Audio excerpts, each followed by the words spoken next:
Байгалийн чанад өглөө нарны анхны туяа модын орой тусна. 5 цаг болоод Москвад өглөө болно. Дахиад 3 цагийн дараа Флоренцид өглөө айлчлаад цагийн дараа Лондон сэрнэ. Энэ замыг туулахын тулд дашид олон 10 жил шаардлагджээ. Өнөөдөр тэр Италид өглөөг өгтөж байна. Тэрийн дагуу байлдан дагуулагч Чингис хааны баримлын ажлаа дуусгах ёстой. Байлдан дагуулагчийн баримл дээр ажиллаж байгаа уран бүтээлч бүр бараг л барууны соёлын бурхан гэж болох үүн дээр эрсд гарах үүргээ өөрөө шийддэг.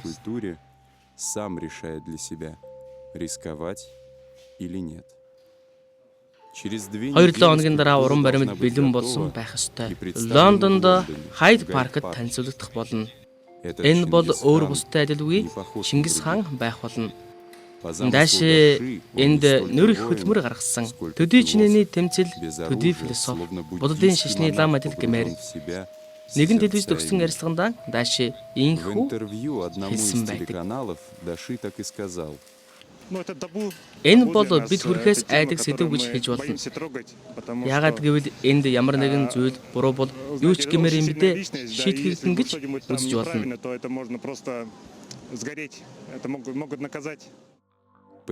Дааши Намдоков орчин үеийн урлагт гарч ирсэн нь гэнтийн зүйл байлаа.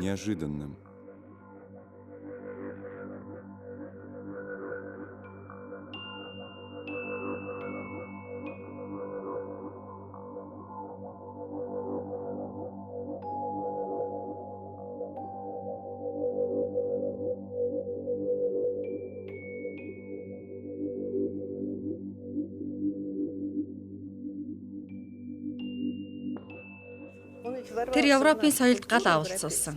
Огт санамсаргүйгээр гарч ирсэн уран бүтээлч. Бүгдийн хувьд тэр тесрэлт хийсэн. Яг л бомбог шиг. Дааши бол чадварлаг уран бүтээлч. Тэр олон улсын хэм хэмжээг айжмаар байлдан дагуулах болно.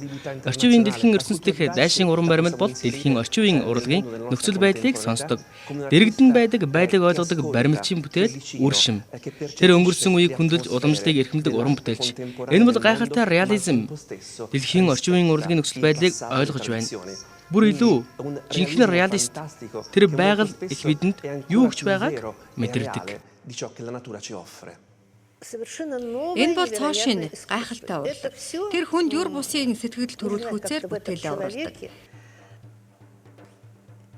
Нэгэн бөөгийн хийснээр энэ нь тэнгэр заяад гарал угсаа гэлтэй. Энэ бол үнэн шүү.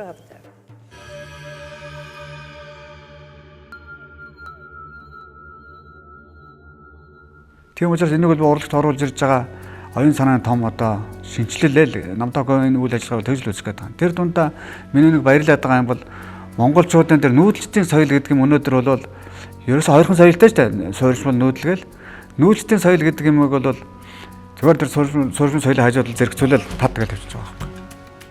Ерөөсө нүүдэлчин хүн бол ийм л байгаамаа гэж ингээд тавьчих байгаа байхгүй. Тэр утгаар бол Намдоков монголчууд төлөөлөл болоод дэлхийн тэр дундаа баримлын урлагийн түүхэнд бол энэ бол аюун санааны том шинжилэл хэлээ гэж үзэж байгаа. Оновчтой бас оновчгүй. Өнөөгийн нийгмийн үндсэн зүйл юу болохыг Дааши өөрийн урлагаараа хариулт олсон. Үүнийг дэлхийд өгнө. Тэр ярих гэж зүтгэхгүй, харин ярихыг санал болгож дэвшин урагшлах дэлхийг нээн. Түүний бүтээлд Бурятын ард түмний ертөнцийг үзэх үзэл тусгагдсан байдаг. Зохиолчтой хамт байнгын бөөгийн философч явж байдаг. Орчлын ертөнц дээрх бүх юм зүрх сэтгэлтэй бүгд л уялдаатай харилцан холбогдсон байдаг. Энэ бүх үзэл санааг түүний бүтээлээс харж болно.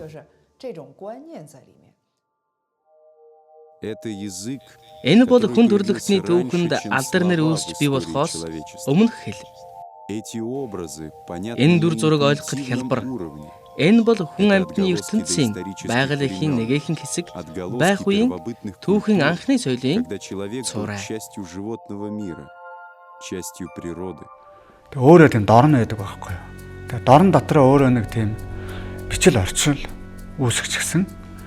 Тэгээ Намдоков гэд бодглохлоор зэрэг баг дорн нууддаг тахгүй. Намдоков гэд бодглохлоор баг Монгол нүүдэлчдийн тийм бодогдохоор тэр хэмжээнд ингээд өөрөө дээш өндөд гарч ирж л дээ.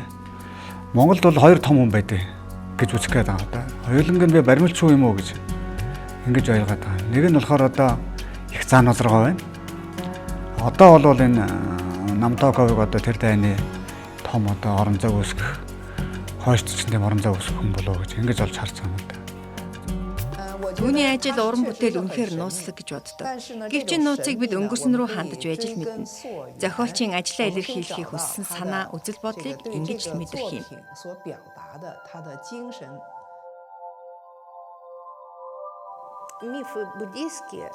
Буддийн домог, Ас дорнодын домог, соёл, энэ бүгд домгийн соёл. Уран зохиолч биш, кинонд ч биш. Дашийн уран бүтээлд л энэ илэрсэн. Энэ бүгд бидний хувьд барууны соёл.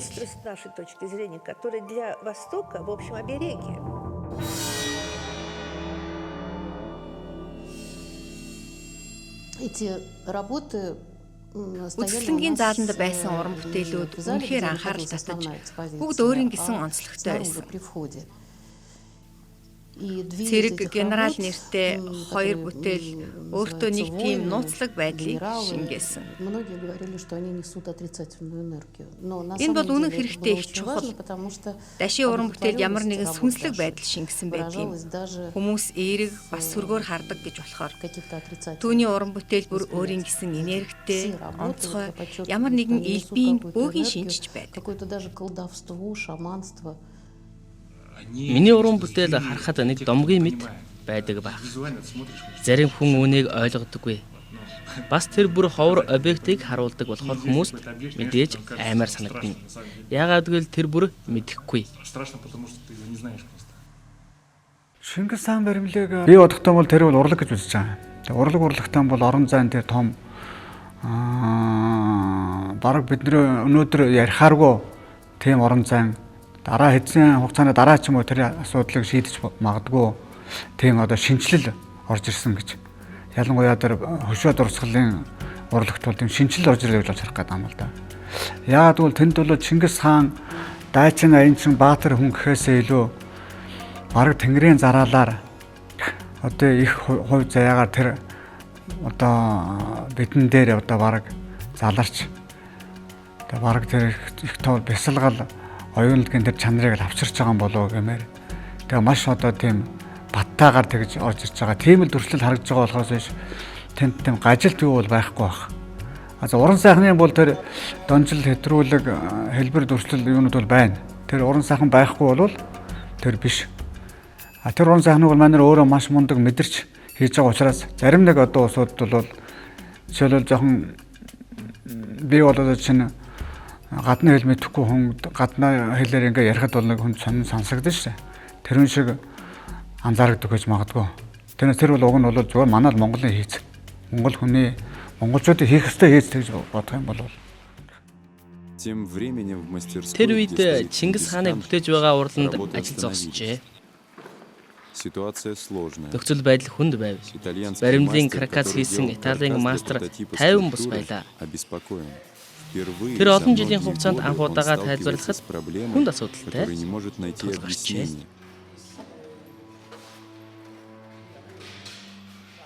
Энэ бол амар хагарал. Яагаад гэвэл хагарал энд байсан бол би ойлгоно. Гэвч хагарал бүр дор баримлын бүх чин дээрээс нь дарж байна. Дотор талаасаа ямар нэгэн байдлаар буруу хатсан тохиолдолд ингэж болох юм. Гэхдээ Даши тайван байна. Мэдхгүй байна. Байдал хэр зэрэг ностой байгаагч мэдхгүй байна. Баримт 7 хоногийн дараа байх ёстой газараа байх ёстой. Мэдхгүй юм да. Хамгийн сонирхолтой нь Даши их тайван байлаа.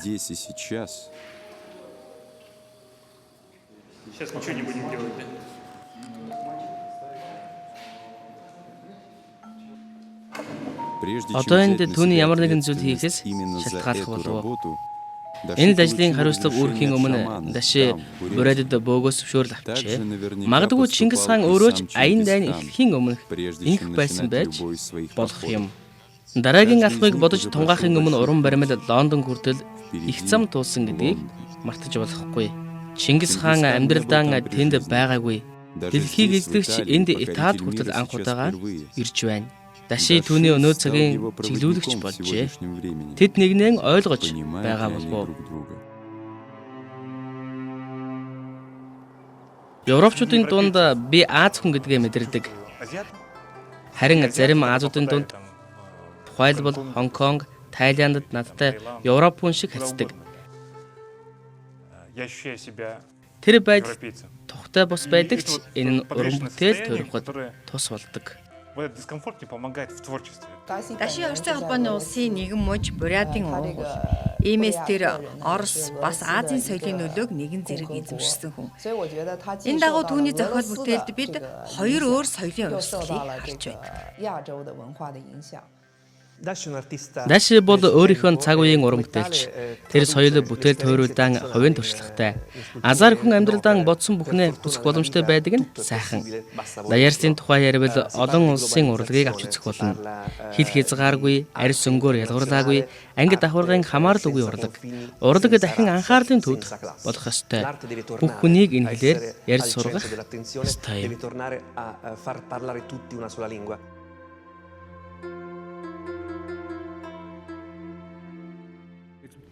Тэр үс хэсгийг бол хязгаарч байдгүйгээр ингэж бараг одоо тийм лус авдгийн одоо тийм шин чанарыг агуулах. Тэгж одооны юу гэдэг тэгж оруулж ийн гэдэг бол урд өмнө хараагүй юм лээ.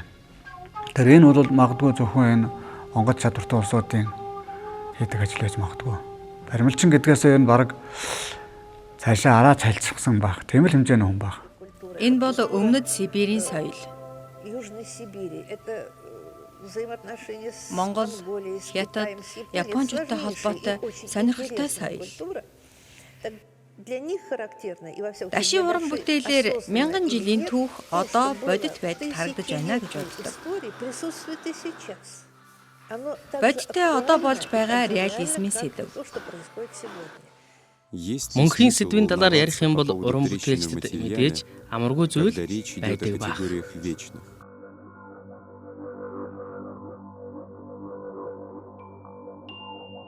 Айдас, хүсэл, хайр. Энэ ойлголт одоо цагаас гадна хэлний соёлын саад бэрхшээлээс гадна. Бид энэ мэдрэмжийг харьцангуй түвшинд ойлгодог. Үг, оюун ухаанаас гадна Дашийн уран баримтууд энэ тухай юм. Тон тэр урлаг судлаач хэлсэн байсантай гадны хаанхын хойлоо бас Италийн хойлоо Намдаковын бүтээлийг хүн эрэг, сөрөг аль альч талаас нь хүлээж авахаар ийм бүтээлүүд төөрөгдөг. Тэгээд яагаад ч юм Намдаковын бүтээлийг харахаар тийм амьд, яагаад ч юм тийм сүнслэг нэг ийм чанар ерөөсөө ингээд өөр ирэхгүй ингээд харагдаа. Тэгээд бүтээлийнх нь өмнө очихоор ямар нэгэн тийм далдын хүчинд ингээд одоо автагдаад байдаг энэ төр гэж тэр хэм хэлсэн байсан л дээ. Амьдлаг, сүнслэг нэг тийм бидний хар бол одоо нөгөө лус савдагч гэдэг юм уу те одоо нэг хар ухаанаар яхад хадны мангаа гэхэлэр зэрэг хүн болгон үзөөг өмөртлөө хүн болгонд нэг өөр төсөөлөгдөг байсан шүү дээ. Тэр үчир тэр баримлыг харахад бол өнөө цагийн юм уу ирээдүйн цагийн юм төсөөлөгдөхөөс илүү тэр юм төсөөлөгдөх гэдэг магадaltaй. Тэг бараг одоо бидний ярьдгаар бол тийм тэнгэрлэг юм уу тийм онгод монгод тийм одоо талын юм төсөөлөгдөх гэдэг магадaltaй. Алдарт Микеланжело баримлынхаа гантгийг авсан Италийн багахан хотод дорны байлдан дагуулагчийн баримт бэлтгэгдэж байна.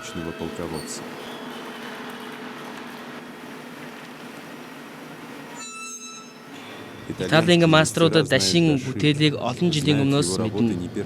Тэд мэрэгжлийн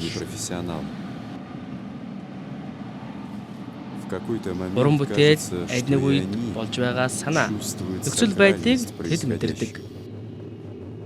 Чингис хааны уран баримт сүндэрлэхэд цөөхөн минут бичээ. Лондонд хөшөө барих гэж төлөвлөж байхдаа үүний эсрэг олон хүн шөмжилж байлаа. Олон ч саад бэрхшээл гарч байсан. Гэхдээ бид зорилго тавьсан, зорилгодоо хүрсэн. Энэ үедээ бидэнд зорилгоо биелүүлэх хүч өгөөч гэж Бурхан Тэнгэртэй мөргөж байлаа. Ингээд л эцсийн дүнд бид чадсан. Чингис хааны хөшөөг барина гэж амласан түндэж хүрсэн. Нэг хувь хүн тэгж бүхэл бүтэн улс үндэстэн нөлөөлж чадна гэдэг бол тэр хүний чадвар шээ. Энэ хүнийг дэлхий тэр чигээрээ одоо энэ хүнийг үнэлж чинь донсолж чинь өөрөөр хэлбэл Дашин Намдоковын одоо уран бүтээл дэлхийг донслож байгаа байхгүй. Тийм баримлчин одоо тийм баримл мэдэхгүй өмнө хийж байгаа байхгүй.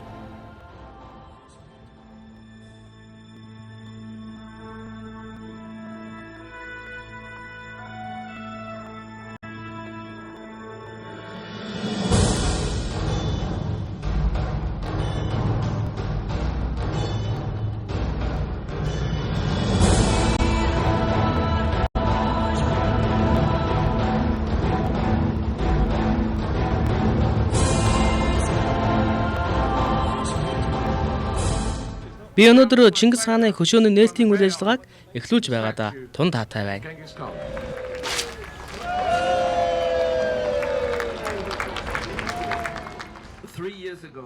Би гайхамшигтай ховор авиас чадвартай Дашин Намдоковтой 3 жилийн өмнө Москвад танилцсан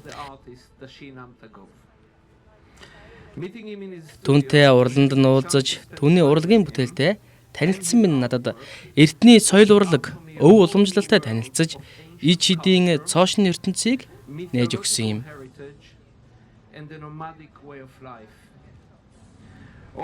Түүний бүтээл нь ер бусын сүнслэг, амьд гэдгээрээ бусдтай харьцуулшгүй билээ. Өнөөдөр бид Дашигийн удаан хугацааны турш уралсан уран бүтээлийн үр дүн болох гайхамшигтай уран баримлыг харах боломжтой боллоо.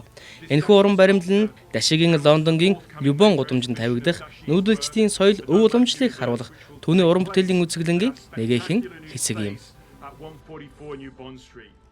Би энэхүү үйл ажиллагааг зохион байгуулж, ивент итгэсэн Хелкон галерейн хамт олон болон дэлхийг өөрчлөн шинэ цаг үеийг эхлүүлэх суурийг тавьсан агуу хаанд зориулан ховор нэн чухал хөшөөг бүтээсэн Дашин Намдоковд талархлаа илэрхийлмээр байна.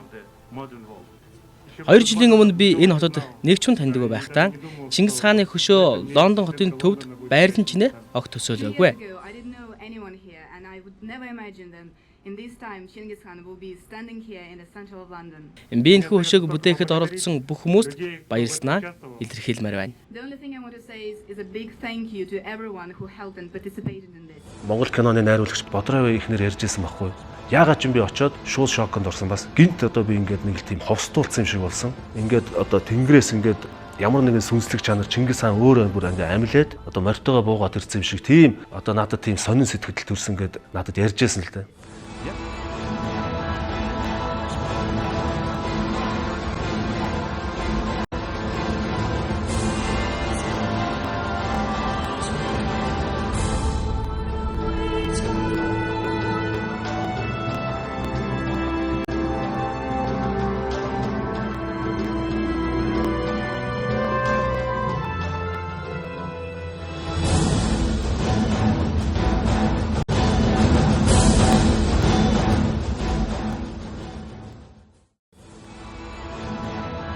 Дашин Намдоковын бүтээсэн Чингис хаан бүтээлийг зөвхөн Монгол төдийгүй дэлхийн нийтэд гайхан магтаж Лондонгоос өөрийн улсад худалдан авах төсөлтүүд тавьж байлаа. Одоогийн урлагт цоошин дэвшлиг авчирсан уран баримлч Дашин Намдоков дэлхийн томоохон урлаг судлаачдын гайхшралыг төрүүлж тэр хэрээрээ түүний бүтээсэн Чингис хаан баримлын үнц нь улам нэмэгдсээр байна. Харин энэ баримл эх орондоо элэг нэгт монголчуудынхаа дэргэд ирж байгаа нь гайхам их аз завшаан билээ. Энэ баримлыг одоо бид нар монголчууд нүдэрээ үзэх тийм үү? Энэ агуу баримлыг одоо үзэх тийм бас том бололцоо бий болчлоо шүү дээ. Монгол одоо Монгол дээр морилж шүү дээ өөрөөр хэлбэл. Нэгэнтээ дэлхийн дансанд бичигдэж Монголынхоо нэрийг, Монголын их хааны нэрийг ертөнцийн өнцөг улам бүрт цуурайтуулж чадсан энэ хөшөө угсаа хооч үр хүүхдийнхээ дэргэд ирж ивэл буйна хайрлан эх орноод толдох. Нөгөө төгөөр дэлхийн гайхамшгуудын нэг зүй сорго тооцогдож байгаа Чингис хаан нэртэй уран баримл Монгол оронд ирснээр урлагийн томчуудын анхаарлыг Монгол орондоо татах, жуулчдын урсгалыг нэмэгдүүлж эдийн засагт нөлөөлөх, Монгол улсын нэр хүндийг өсгөх, өөрийн орны судлаачид оройос харж судалгаа шинжилгээний ажил хийх зэрэг олон давуу талтай юм. Тиймээс чи Чингис хаан баримл Монголдоо, эх орондоо, өлгийн нутагтаа буйрандан ирэх нь гарцаагүй зүв зүйтэй алхам юм.